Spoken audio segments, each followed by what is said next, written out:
Hello, this is my February reading wrap-up video. I read 10 books in the month of February and I had a really great productive month. The first book I finished was Mostly Harmless by Douglas Adams, and this is book 5 in the Hitchhiker's Guide to the Galaxy series. This is my third time rereading this series. The first time was in high school, the second time was a couple years ago, and the second time I read the series, I did not get to this book. I gave up after book 4 because although book 1 was amazing, absolutely one of the most perfect books I ever read, books 2 and 3 were kind of random and a lot of stuff happened, and it's hard for me to even remember what happened. But this book was great and I really loved it. And even though the reviews were not very great, I love this book. I thought it was very well done. I really like what happened to the characters, and I even like how he ended the whole series. So I'm so glad I read this book finally. Really just wonderful, wonderful storytelling. The next book I read was The Resurrectionist by A. Ray Dunlap, and I received this advanced reader's edition from the publisher. So thank you very much for that.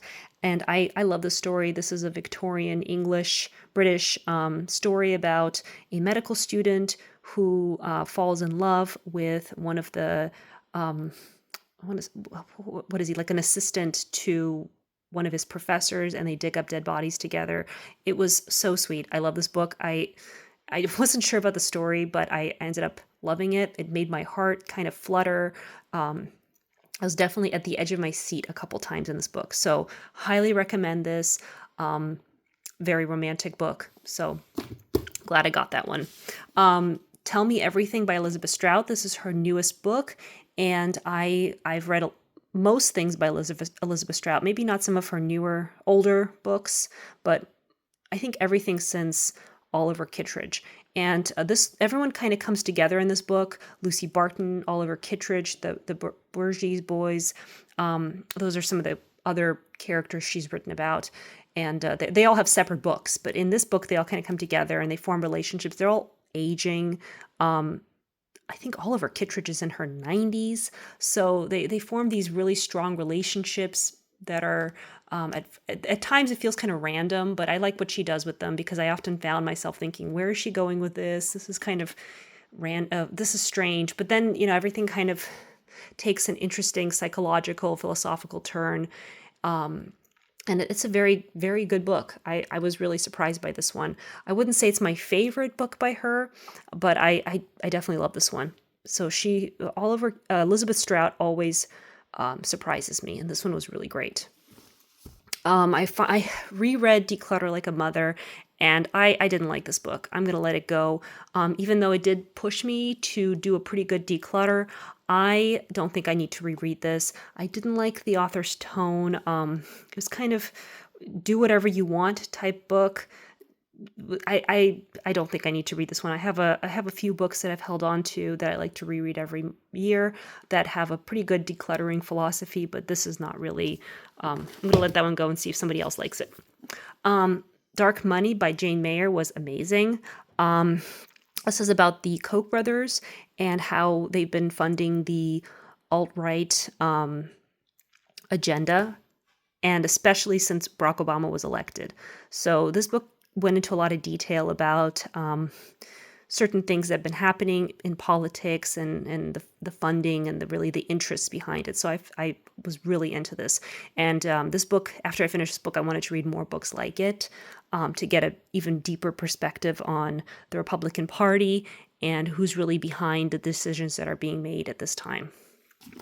I also read Writers and Lovers by Lily King, and this is the second book I've read by her. I did read Euphoria a couple years ago, and it was good. It was good. I don't think I wanted to reread it, and I felt similar about Writers and Lovers. I'm glad I read it. It was an interesting book. I didn't really connect with the characters, with the main character and any of the other people in the book. It was good. I'm glad I read it. But now that I think about it, it's only been a couple weeks since I finished it. I really have no connection to this book. It was good. It was definitely good. I would recommend it. I think some people absolutely love this book. So I'm going to let this one go, and hopefully it'll find a home where it's valued. I also finished Vladimir, and this was a huge surprise for me. I did start reading this book last year, and I got about halfway through and I gave up. And I finally read I read the book all the way through, and I loved it. I absolutely loved it. I totally connected with the author. I connected with her voice, and I connected with everyone. And I thought this book was so unique, so interesting. This is definitely a reread for me. This is, I want to say less about romance and more about, I guess, kind of a metaphor for your life, losing control over your life, just kind of I guess the author just kind of crash and burns. And not the author, the main character. And I really like the way that this book is done. I also finished After the Fall by Ben Rhodes, who was Barack Obama's speechwriter. And I know he also worked in foreign policy. And he read The World as It Is, which was his memoir about working with Barack Obama. So this is his second book, being American in the world we've made. And I really love this book. It took me forever to read it. I think it's been on my shelf for like 3 years, but I'm so glad I finally read it. This book was fascinating. He went through situations in Russia and China and the Middle East, kind of talking about why those countries are the way they are now, and how America contributed to the way that these countries have changed over the last, I don't know how many years, maybe the last 25 years. And this book was fascinating. I really enjoyed it. I would highly recommend it. This is a great political science analysis. I really like what Ben Rhodes did with this. This was very unique. Right after, I immediately started this book, which has also been on my shelf for a while. This is The Retreat of Western Liberalism. And I think this book is older. It was written before, After the Fall. This is by Edward Luce, and it was okay. I didn't love it as much. Edward Luce is British, and he's also kind of talking about a similar topic, really how the West has has kind of led to its own decline overall in the decisions that Western countries have made. And I didn't feel like it was as focused as Ben Rhodes' book. I did enjoy it. I'm glad I read it. I think I'm going to hold on to it and read it again. It's a short little book, tiny. But I wasn't as engaging as The World After the Fall. I'm glad I read it. I'm really glad. And I'm going to keep reading books on that topic. And then finally, the last book I read was To Make Men Free by Heather Cox Richardson. And this is all about the history of the Republican Party, starting with Abraham Lincoln to about 2017 or 2018. That's when this book came out.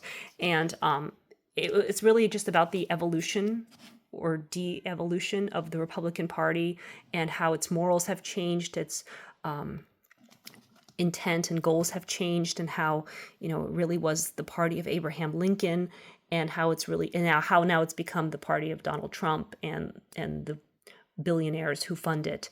So this book was fascinating. I really enjoyed it. It really wasn't so much about Donald Trump because it was written right about when he took office the first time. So I don't think it's really about that. She did write a book about Donald Trump since this book, so a newer book, and I did read it last year, and it was okay. It was a bit. She was very emotional in that book. This book was more focused and more analytical and more of like a historical journey. So I would really recommend this book to anyone who's interested in politics and specifically why the Republican Party makes the decisions that it does today. Anyway, so thank you for watching. And I hope that you guys had a good reading month too.